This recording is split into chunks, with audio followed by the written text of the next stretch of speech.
पर है ऊपर की अवस्था। इसलिए इस स्वाध्याय को आचार्य श्री ने तैरना कहा है। क्या कहा है? क्या सीएल जैन गोटेगांव वाले, क्या कहा है आचार्य श्री ने?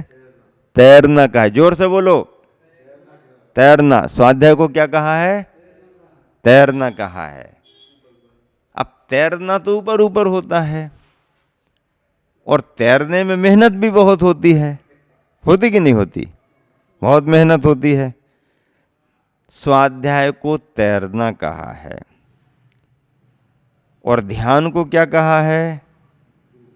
ध्यान को पानी के अंदर जाकर के डुबकी लगा करके बैठ जाना। बड़े गजब की बात। अब पानी के अंदर जाकर के डुबकी लगा करके बैठना किसके बस की बात है? सामान्य बात है क्या? अरे तैरने ही नहीं बन रहा है, डुबकी कौन लगाएगा? डुबकी वही लगा सकता है जिसको तैरने का अभ्यास हो गया। तैरने का अभ्यास नहीं हुआ और पानी के अंदर उतर गया तो फिर क्या स्थिति बनेगी? डूब जाएगा, डूब जाएगा। तो आचार्य श्री ने एक कविता भी लिखी है, कविता संग्रह का नाम भी है क्या? डूबो मत लगाओ डुबकी। डूबो मत लगाओ डुबकी। अब डुबकी कौन लगाएगा? जो तैरना जानता वो डुबकी लगाएगा, और जो तैरना नहीं जानता और उतर जाएगा पानी में तो वो तो डूबेगा डूबेगा।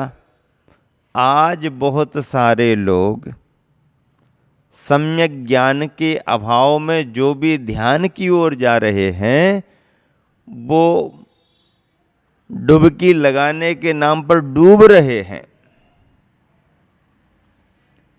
इसलिए आचार्य श्री कहते हैं भैया डूबो मत, लगाओ डुबकी। डुबकी लगाओ, डूबो मत। डूब जाना ठीक नहीं है, डुबकी लगाना ठीक है। लेकिन डुबकी कौन लगा सकता है? जिसको तैरना आता है। जिसको तैरना आता है वही डुबकी लगा सकता है। बहुत बड़ी बात है।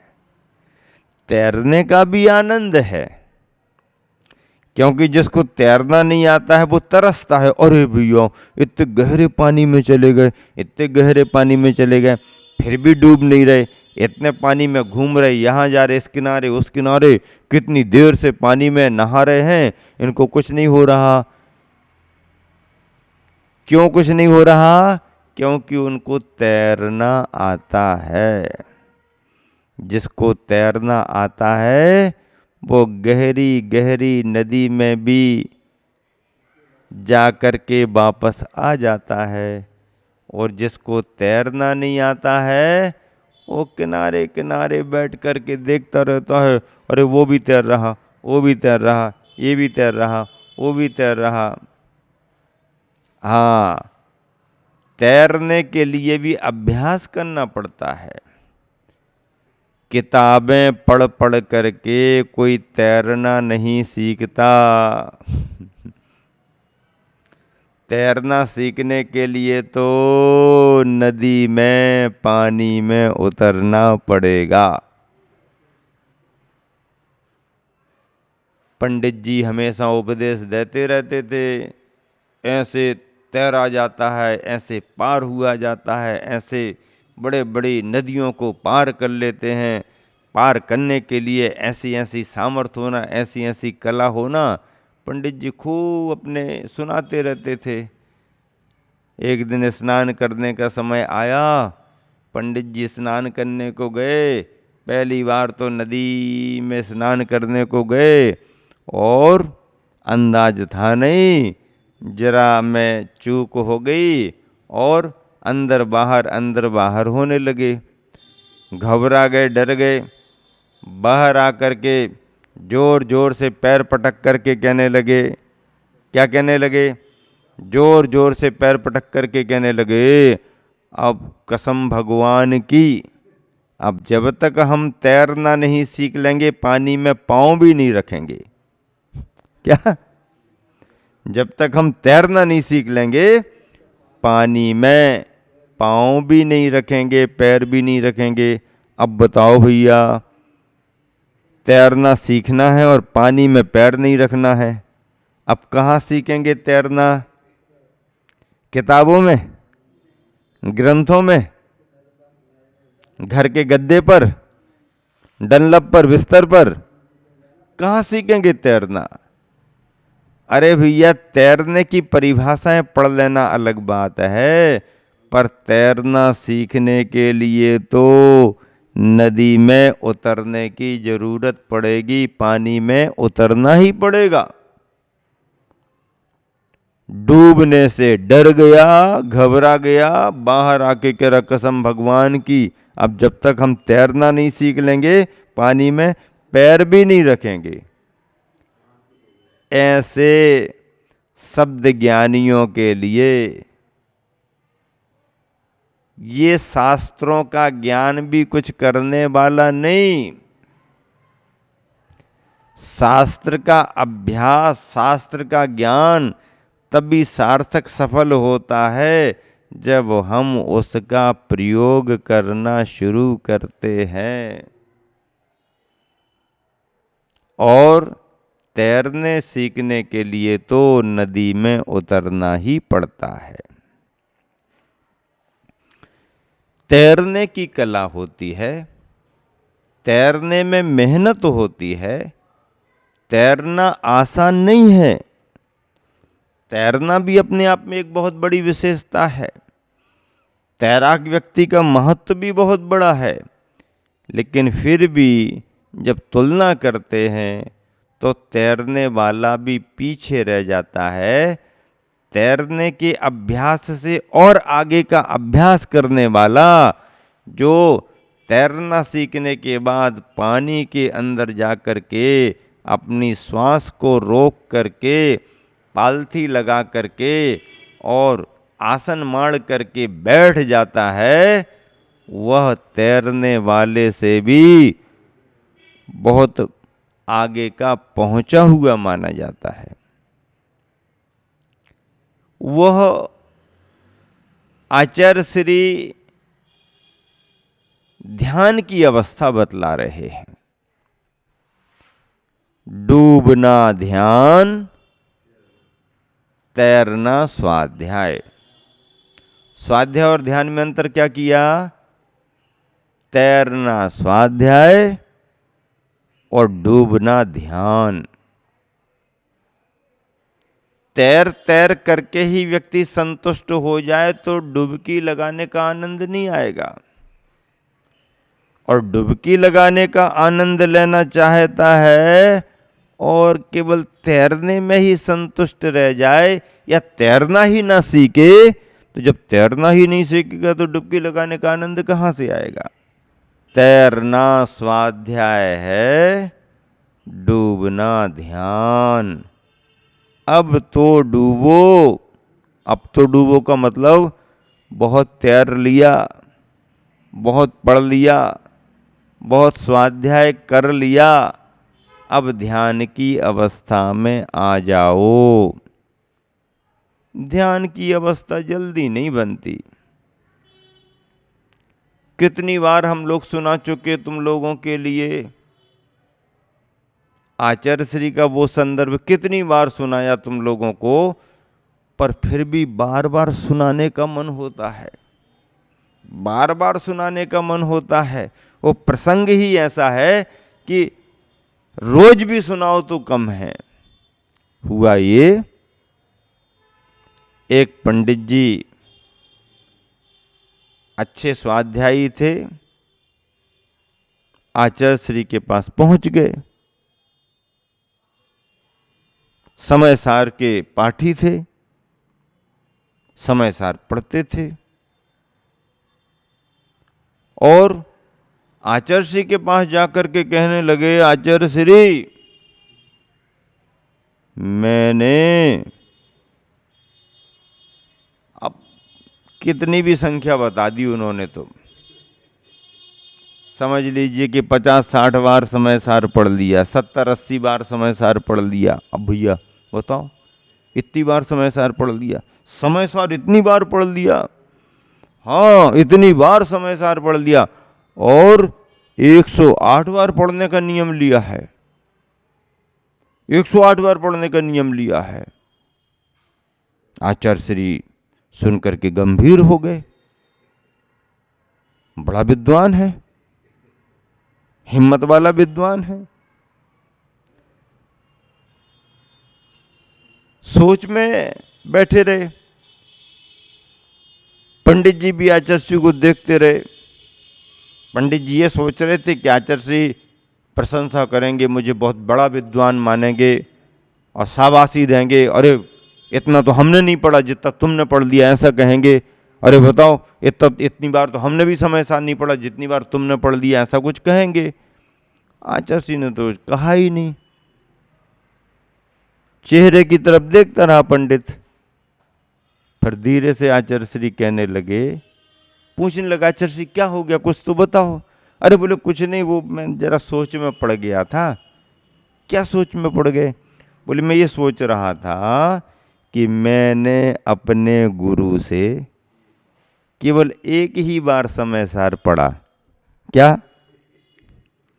मैंने अपने गुरु से केवल एक ही बार समय सार पढ़ा, सो मेरी दशा ये हो गई, कपड़े अपड़े उतर गए, सब दीक्षा ले ली। मैंने अपने गुरु से एक ही बार समय सार पढ़ा, सो मेरी ये मुनि मुद्रा हो गई, दीक्षित हो गया। अब मैं सोच नहीं पा रहा हूं कि इतनी बार समय सार तूने पढ़ लिया, 108 बार पढ़ने का नियम लिया है, और उसी क्लास में, एक ही क्लास में, उसी अवस्था में, और एक बार पढ़ने पर मेरे सारे कपड़े उतर गए। इतनी बार पढ़ने के बाद भी जरा भी तुम्हारा मोह नहीं घट पा रहा। कैसा स्वाध्याय है तुम्हारा, कैसा स्वाध्याय है?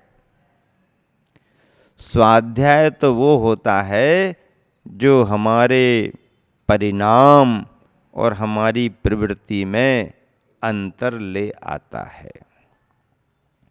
स्वाध्याय का मतलब है परिणामों में अंतर आना चाहिए। स्वाध्याय का मतलब है हमारी प्रवृत्ति में अंतर आना चाहिए। उसी को तो स्वाध्याय मानेंगे, अन्यथा क्या है? कर्म का 6 उपसम है, ज्ञानावरणी कर्म का 6 उपसम है, पढ़ते रहो पढ़ते रहो पढ़ते रहो। अरे उस पढ़ने का सार भी तो कुछ पकड़ में आना चाहिए। संयम के क्षेत्र में किसी न किसी रूप में तो आगे बढ़ना चाहिए। वो स्वाध्याय किस काम का जो स्वाध्याय करने वाले को व्रती और संयमी ना बना पाए। अरे बड़े रूप में व्रती और संयमी न बना पाए तो ना बना पाए, कम से कम सदाचारी, कुलाचारी, श्रावक का धर्म तो पालना शुरू कर दे, सदगृहस्थ तो बनना शुरू कर दे, और फिर व्रती बने, बहुत अच्छी बात है। महाव्रती बने और ही अच्छी बात है।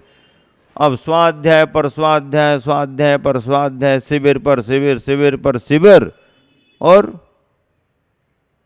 वही अपने कुछ नहीं, संयम नहीं, व्रतीपना नहीं, तो फिर मतलब क्या स्वाध्याय का? आचार्य श्री का यह संदर्भ जब भी मैं स्मरण में लाता हूं, मुझे लगता है कि आचार्य श्री तो कितने अंतरंग के भावों से अपने गुरु से पढ़े। जरा सा पढ़ा, जरा से समय में पढ़ा, और अपने जीवन में कितना परिवर्तन कर लिया। स्वाध्याय तैरना है, और वैसे देखें तो स्वाध्याय की परिभाषा में आलस्य अभाव स्वाध्याय, आलस्य का अभाव ही स्वाध्याय कहा है। यदि आप सावधान होकर के अप्रमत्त हो, राग द्वेष से परे आपकी दिनचर्या है, तो समझो वो स्वाध्याय ही है। महाराज जी आप तो ऐसी बात कर रहे, स्वाध्याय को तो परम तप कहा है। आपको मालूम नहीं, आपने पढ़ा नहीं क्या? आपके गुरुजी ने नहीं बताया क्या स्वाध्याय परम तप है? हाँ भैया, हमारे गुरुजी ने भी बताया, हम भी जानते हैं, पढ़ते हैं, स्वाध्याय को परम तप कहा। लेकिन ध्यान रखना, किसका स्वाध्याय परम तप बनेगा? किसका स्वाध्याय परम तप बनेगा? तप कब आते हैं? व्रतों के बाद में तप की स्थिति आती है।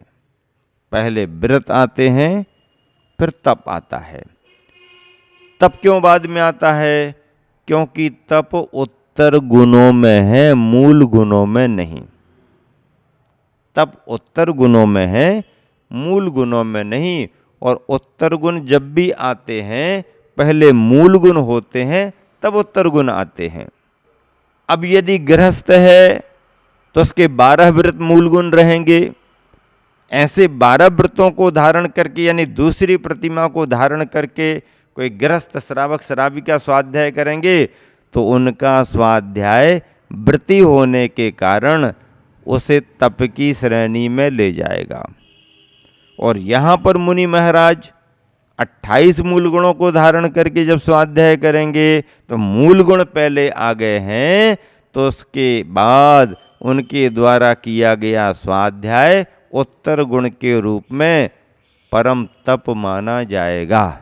इससे हट करके, यानी गृहस्थ व्रती ना बने और मुनि धर्म ना पाले, तो किया गया स्वाध्याय सामान्य से स्वाध्याय रहेगा, पर परम तप नहीं माना जाएगा।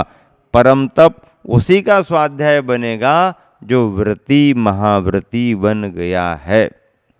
अनशन, अवमोदरी, वृत्ति, परिसंख्या, रस, परित्याग, व्यक्ति से यसन, काय क्लेश, ये बाह्य 6 तप।